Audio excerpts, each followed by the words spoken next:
So guys, today we're gonna talk about the Almanack of Naval Ravikant, which is the book of this week. And I took a few interesting notes, I might say, and I want to share that with you because I think Naval is one of the greatest thinkers of our time, and he managed to reach also a great level of wealth and personal success. So the first quote is money is how we transfer wealth. Money is social credits. It's the ability to have credits and debits of other people's time.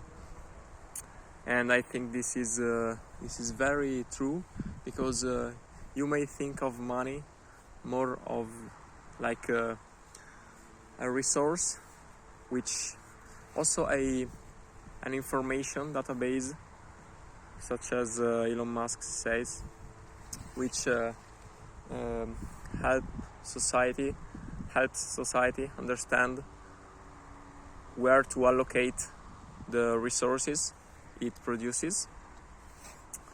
And so figure out what you were doing as a kid or teenager almost effortlessly.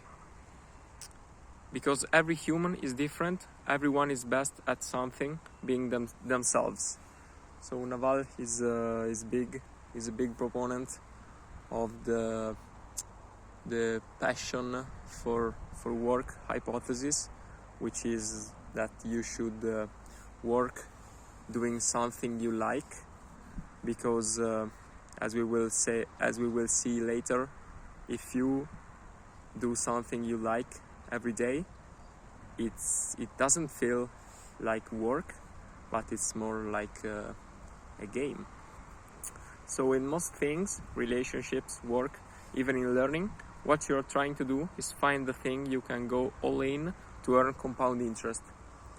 So the thing about compound interest is that it doesn't apply only to finance and to mathematics. And there's another great book which I just recently finished, which is The Slight Edge, in which you really understand how compound interest works. And the slight edge would be that compound interest applied to different areas of life.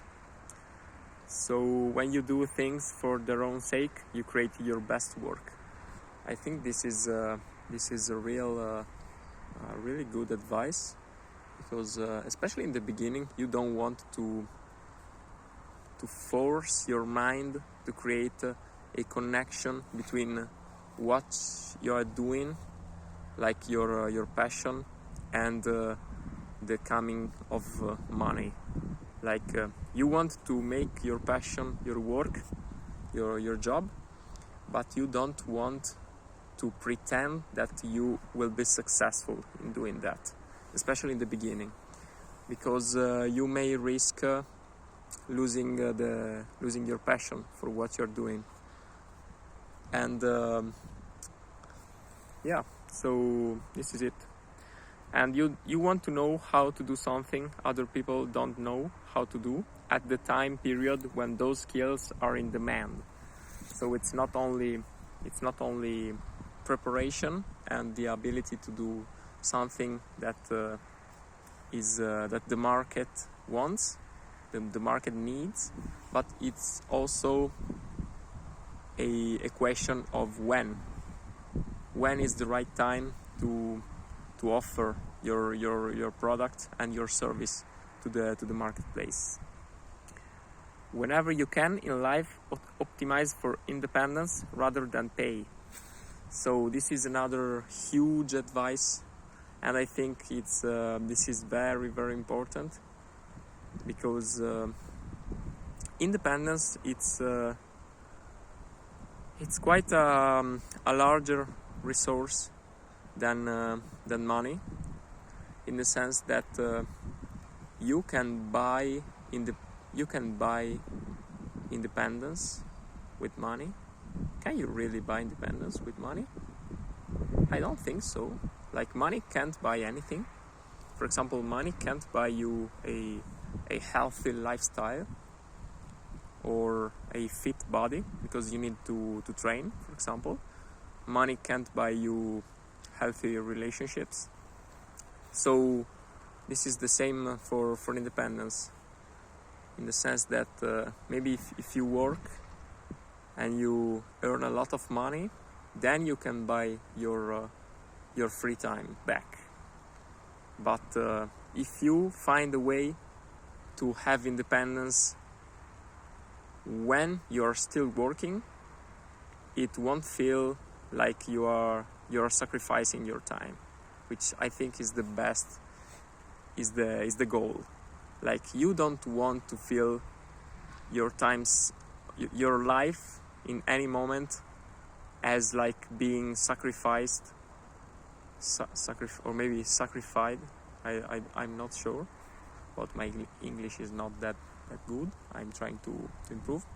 But yeah, I was saying that you don't want to feel that you are losing your time for your for something else. You want that to be like a good consequence, a good result of what you're doing. But yeah, so this is what I think. So another note is, you started as a salaried employee, but you want to work your way up to try and get higher leverage, more accountability, and specific knowledge. So Naval has his own formula for success at work, at your job, which is a combination of leverage, accountability, and specific knowledge.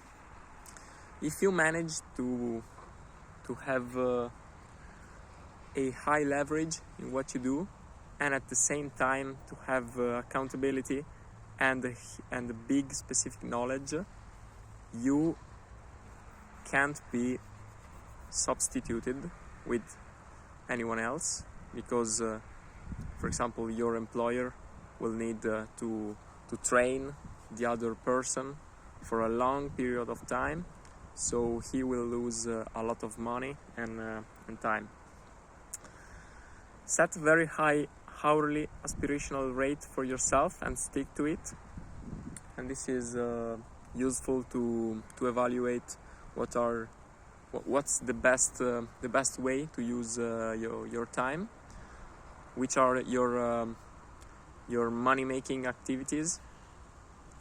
And for example, you could say that you are worth $100 an hour, or maybe you are only at $10 an hour, but you should try to fix like a level of hourly rate, just to calculate which are the best activities to do on a daily basis. So wealth creation is an evolutionary recent positive-sum game. Status is an old zero-sum game. This is a good quote, because a lot of people think that wealth creation is a zero-sum game, in the sense that I can't become rich without taking away money from someone else. But this isn't true, because 1 + 1 doesn't equal 2, at least in the economy and in finance. For example, you could work in a useless way, digging holes in the ground, which doesn't serve any purpose, and you would be working, but maybe you can even earn like a salary, but you're not creating anything useful. On the contrary, if you create something useful, something of value from zero, this is not like 1 + 1, because you literally created that from zero. So humans evolved as hunters and gatherers, where we worked for ourselves, It's only at the beginning of agriculture we became more hierarchical, and the Industrial Revolution and factories made us extremely hierarchical, because one individual couldn't necessarily own or build a factory. But now, thanks to the internet, we are going back to an age where more and more people can work for themselves.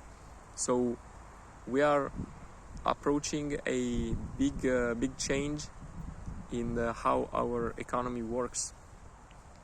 Retirement is when you stop sacrificing today for an imaginary tomorrow. So we all have our goal to be retired, to be financially independent. And Naval says, I'm always working. It looks like work to others, but it feels like play to me. And that's how I know no one can compete with me on it, because I'm just playing. This is the key to achieve mastery, because you won't feel like you are working. You will feel like you are playing if you devote your hours to your passion. And so you will work a lot more than the other people, because you will not feel the work, the tiredness, and you will be improving a lot faster. The closer you want to get to me, the better your values have to be. And the more desire I have for something to work out a certain way, the less likely I am to see the truth. So we must remain objective and have a clear vision for how things are going without deluding ourselves. Any book that survived for 2000 years has been filtered through many people. The general principles are more likely to be correct. And one of the last quotes: the hard sciences are a solid foundation, microeconomics is a solid foundation. So this is Naval suggesting where to start if you want to develop a new passion, a new skill. So praise specifically, criticize generally, and this is helpful not to make yourself a lot of enemies. If you cannot decide, the answer is no, and the reason is modern society is full of options. So this is a useful advice, because you should say no, I think, more than you're actually doing. And this is true also for myself, in the sense that you have to protect your time, because there are a lot of people, there are a lot of possible activities that you could be doing, but not all of them are useful for your growth and your life. Happiness is there when you remove the sense of something missing in your life. So this is rather a Stoic principle, maybe even a philosophical axiom, in the sense that your desire is a contract you make with yourself to be happy in the future, gaining something, rather obtaining your desire, the object of your desire. And maybe we can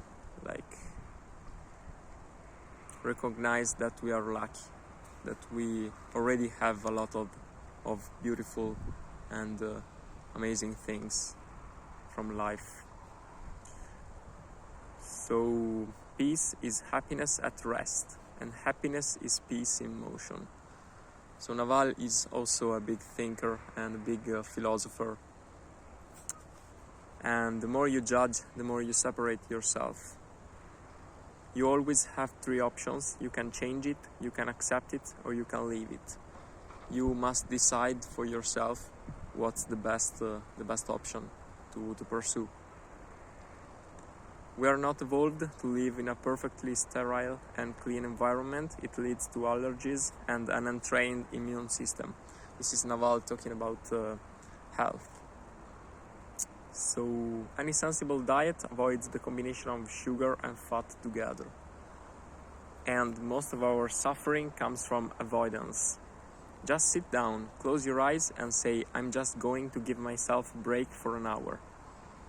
And sometimes we need a break from our chaotic lives, from our daily struggles, because if not, we lose our sanity and we feel a lot more tired.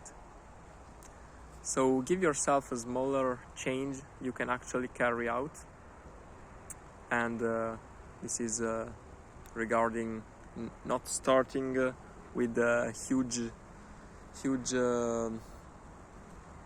revolution for your life, but starting from a small step after another. And this is the same concept expressed in The Slight Edge by Jeff Olson. If you hurt other people because they have expectations of you, that's their problem.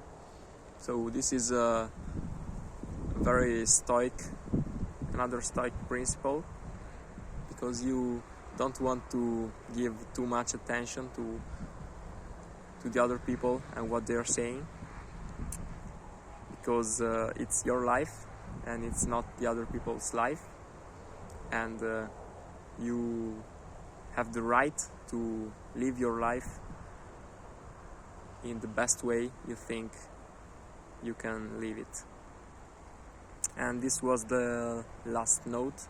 I hope you guys enjoyed this format. It's very peaceful for me, and this way I can look back at the notes that I take for the best books that I read, and improve also my knowledge and my system of beliefs. So thank you guys for watching, and see you the next week. Bye.